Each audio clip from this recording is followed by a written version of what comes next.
बृहस्पति जी आए और खड़े ही नहीं हुए देवराज इंद्र, शूर असुर देवता सब खड़े होकर नमस्कार कर रहे हैं, केवल इंद्र नहीं खड़े।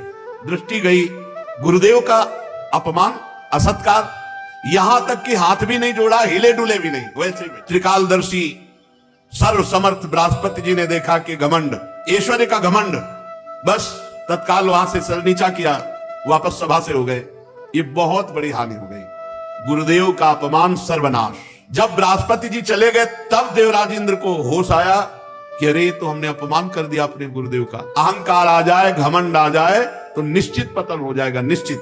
वो समझ गए कि गुरुदेव की अवहेलना की अब कोई भारी न भारी विपत्ति आ जाएगी, भारी न भारी संकट आ जाएगा। अब वो तो चिल्लाने लगे, सभा में निंदा करने लगे, मैं कितना घमंडी, हाय हाय ये क्या हो गया, मैंने अपने गुरुदेव का अपराध कर दिया, मैं बड़ा मूर्ख हूं, मैं ऐश्वर्य के घमंड में, त्रिभुवनपति के घमंड में अपने परम पूज्य गुरुदेव की अवहेलना कर दी, गुरुदेव का तिरस्कार कर दिया, मैं बड़ा निंदनीय हूं। अपने आप चिल्लाने लगे। भला कौन विवेकी पुरुष होगा कि जो स्वर्ग की राज्य लक्ष्मी पाना चाहेगा? इस राज्य लक्ष्मी ने कैसा अपराध करा दिया, मेरे गुरुदेव का अपमान करा दिया। अब वो बहुत विचलित हो गए देवराज इंद्र। बृहस्पति जी ज्ञान के अथाह समुद्र हैं। देवराज इंद्र खोजने लगे कि गुरुदेव के चरणों में पड़ करके क्षमा याचना करूं। देवराज इंद्र गुरुदेव के घर पर गए, लेकिन वहां बृहस्पति जी थे ही नहीं। योग बल से अंतर ध्यान हो गए। देवराज इंद्र बहुत कोशिश की, ध्यान के द्वारा भी जानना चाहा, लेकिन जहां गुरुदेव अंतर ध्यान हुए वहां उनका ध्यान नहीं पहुंच पा रहा था, क्योंकि अपराध हो चुका है। बहुत ढूंढवाया, परंतु कहीं बृहस्पति जी का पता न चला।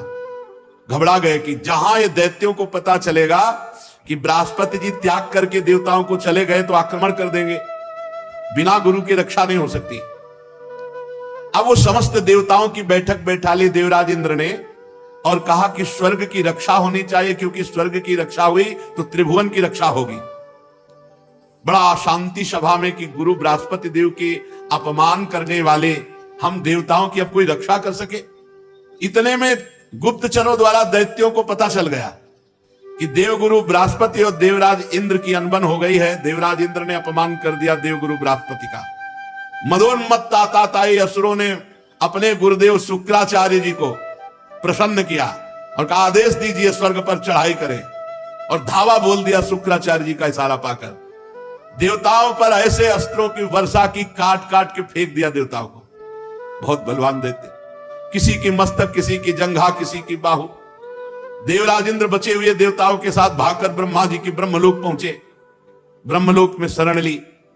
स्वयंभू समर्थ ब्रह्मा जी ने देखा देवताओं की बड़ी दुर्दशा हो रही, तो देवताओं से कहा तुम्हें होश नहीं, गुरु कृपा से सब कुछ होता है, गुरु का अपमान कर दिया, आप देख रहे हो।